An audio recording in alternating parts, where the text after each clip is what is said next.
When pro-choice people conceptualize the embryo as a parasite and pathologize pregnancy as our body's failure to rid ourselves of a parasite, there's another element of that discourse that I want to touch on.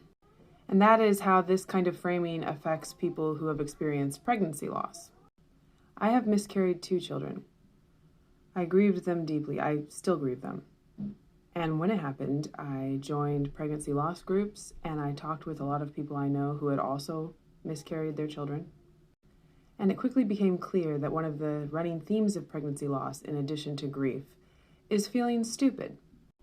There are a lot of people out there who don't understand their grief and feel that their grief must be dramatic or misplaced because they are so heartbroken over the loss of their early embryonic children, and society tells us that that's just a meaningless clump of cells.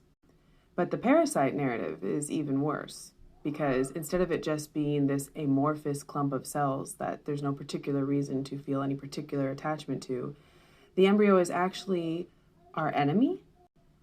So if we miscarry, our bodies are doing their jobs very, very well.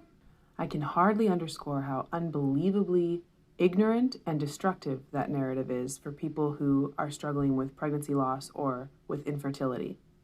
Another really common theme for people who have miscarried is feeling like it's their fault. Feeling that if they had just behaved a little bit differently, or even if they had been a better person in some cases, then they wouldn't have lost their children. This isn't accurate, of course. Medical professionals are quick to reassure parents that there was nothing they could have done differently, and the majority of the time we don't know exactly why miscarriage happens, but a lot of times it has to do with genetic issues that you just have no control over. Still, for many people, their grief is compounded by the feelings of foolishness and then feelings of guilt. They also tend to feel incredibly alienated and lonely, even though pregnancy loss is very common. I knew when I spoke publicly about losing my children that people I have known for years would privately let me know that they had gone through the same thing and never told me, and that is exactly what happened. So maybe keep all of those grieving parents in mind when you're saying things like this, or when you're describing our lost children like this,